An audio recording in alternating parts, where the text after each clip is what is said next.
Hello everyone, welcome to GGN.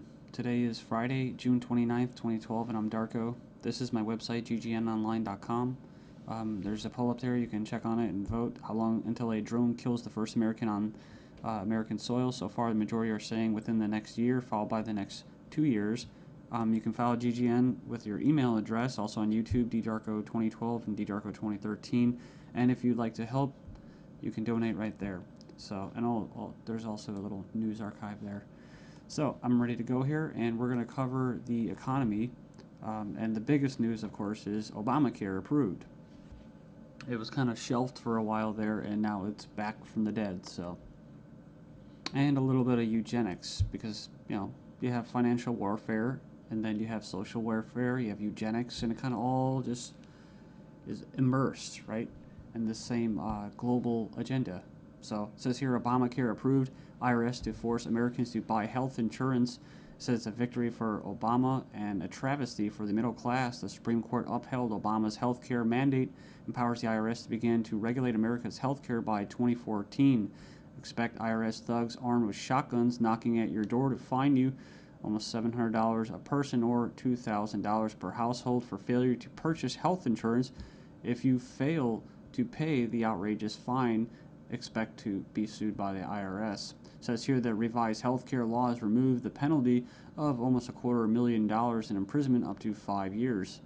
It says here this ruling allows the federal government to force citizens to enter a contract with private corporations to buy health insurance. This is happening just days before the 4th of July when Americans won its independence from British tyranny, and now we face the same tyranny today. It says here by 2014, all Americans will have to submit or face being fined and sued by the Internal Revenue Service.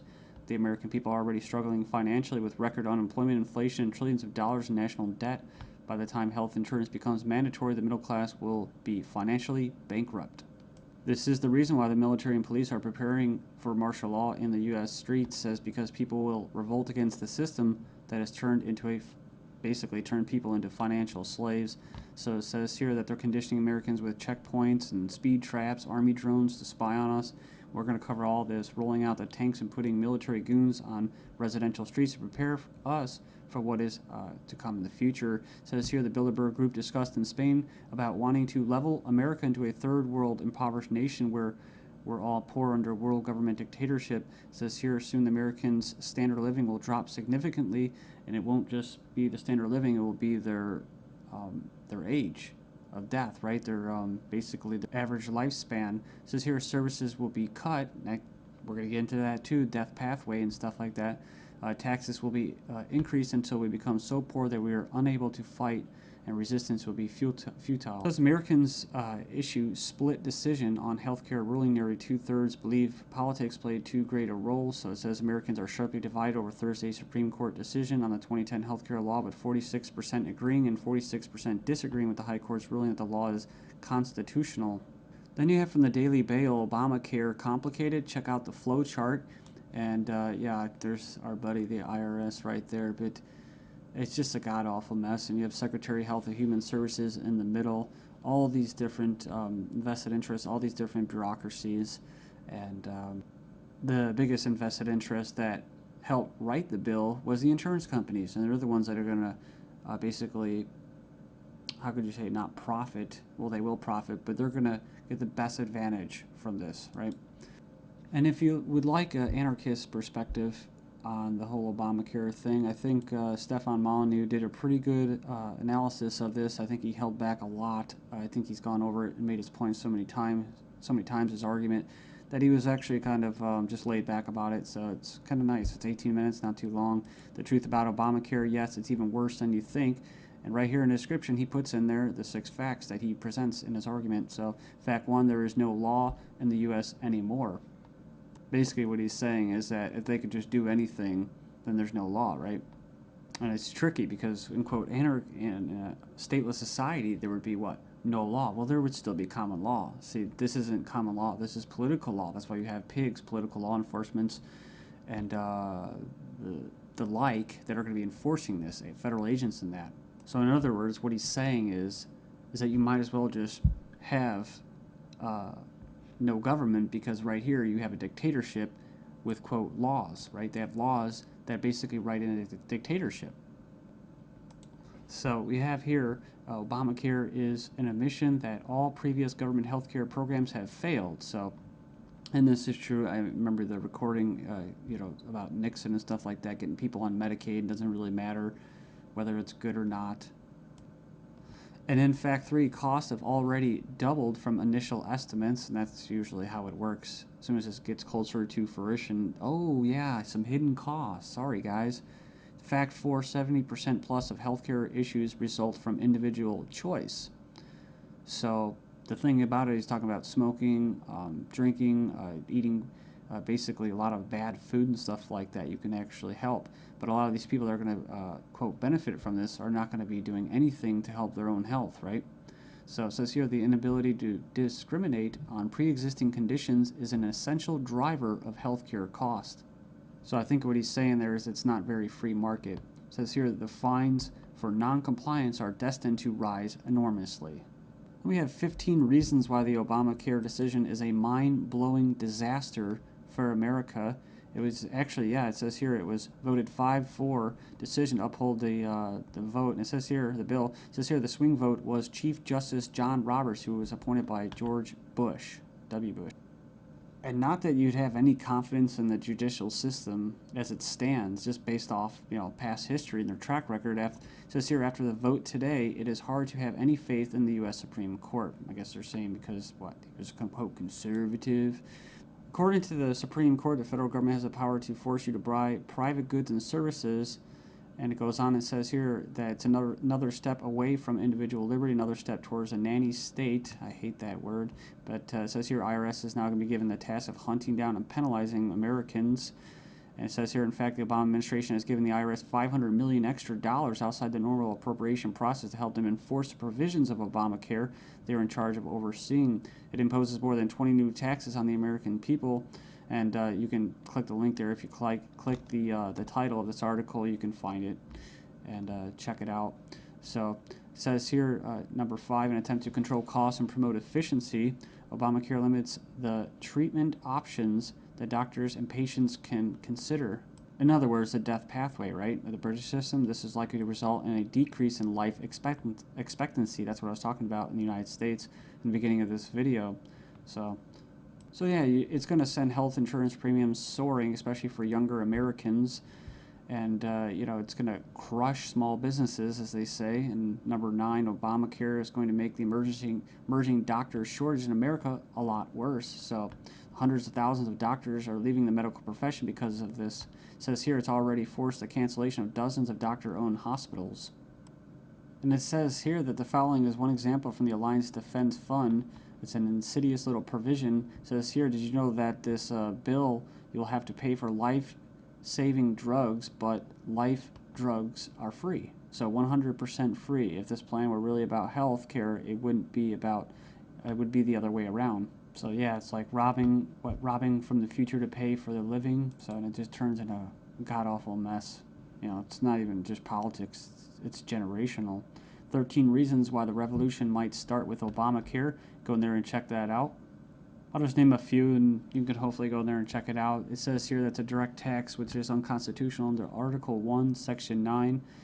And you can go in there and read that. It says here it violates states' rights since federal government does not have the constitutional authority to take over health care as stated in the 10th Amendment outlined in the Bill of Rights. This mandate is involuntary servitude or slavery to big banks and insurance industries, neither slavery nor involuntary servitude except as punishment for a crime whereof the party shall be duly convicted. Basically, the 13th Amendment. So yeah, that's the federal government's 4th of July Independence Day present to Americans. It's pretty crazy. I mean, you think the timing of this was just happenstance? I bet it isn't. Let's just show you. Just give you a big middle finger right in front of your face. Stagnating life expectancies in the United States. Poor U.S. citizens live 5 years less than the affluent, but they don't talk, what about the middle class, right? So despite modest gains in lifespan over the past century, the United States still trails many of the world countries when it comes to life expectancy. We remember this article, top doctors chilling claim the NHS kills off 130,000 elderly patients every year. Says here, a professor says doctors use death pathway to euthanasia of elderly. Says here that Liverpool care pathway, death pathway, may be slippery slope to backdoor euthanasia. This is from 2009 from the Telegraph. It says here that the patient assessment selects those deemed close to death for withdrawal of food and fluids or being placed on a continuous sedation until they die off. Next up, we have another little example. Doctors said this individual was a typical lazy teenager. Actually, she had an aggressive form of cancer. So it goes on here. It says that she was finally diagnosed after she had an MRI scan following a fall. So basically, she was left undiagnosed for 6 months after doctors mistook her symptoms for typical teenager laziness. So as cancer rates soar due to the eugenics and that, I see these articles. European meeting to be held to raise awareness of the eugenic current of European society held in Strasbourg, France. It's hosted by the Parliamentary Assembly of the Council of Europe, or PACE, this week to address the alleged eugenic current of European society and eugenics and human rights issues of prenatal screening. It says here, currently the highest court in Europe is considering a complaint from a woman who claims that she was not given a prenatal screening which would have revealed her daughter's Down syndrome and thus allow her to choose to abort her child. They didn't go into this, which is what? Scottish toddlers to be tested to see if they will grow up to be drug addicts or criminals. So they're going to basically examine them to determine their capacity for violent crime, to be violent. But what happens when this comes to the UK? Thailand violent students to be drafted into our army automatically.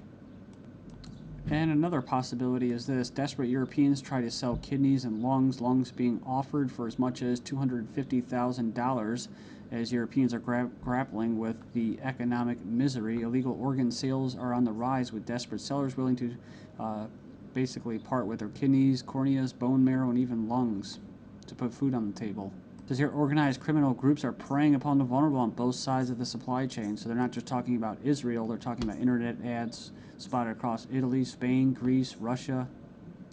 And people leave comments about euthanasia. I don't, it's like I don't have a moral issue with somebody carrying out euthanasia as long as there's some kind of consent there. The only issue I have for it, or with it, and that's why I bring it up, is when it's in the government's hands, where you have a government legislating morality. They can't do that, like the death penalty. So I don't support the death penalty. With euthanasia, if you're declared a violent or criminal or deviant or going to be a drug dealer, well, then they go ahead and euthanize you, and then they can sell your body parts. And that's probably already going on in Asia and parts of the world. But what happens when people want to sell their entire bodies? Right, a one-time donation, or they could just sell their entire body and have it just basically, as they say, cannibalized for different parts. I mean, it sounds nice on the surface to help out your family and stuff like that, but that's talk about preying on the vulnerable, man.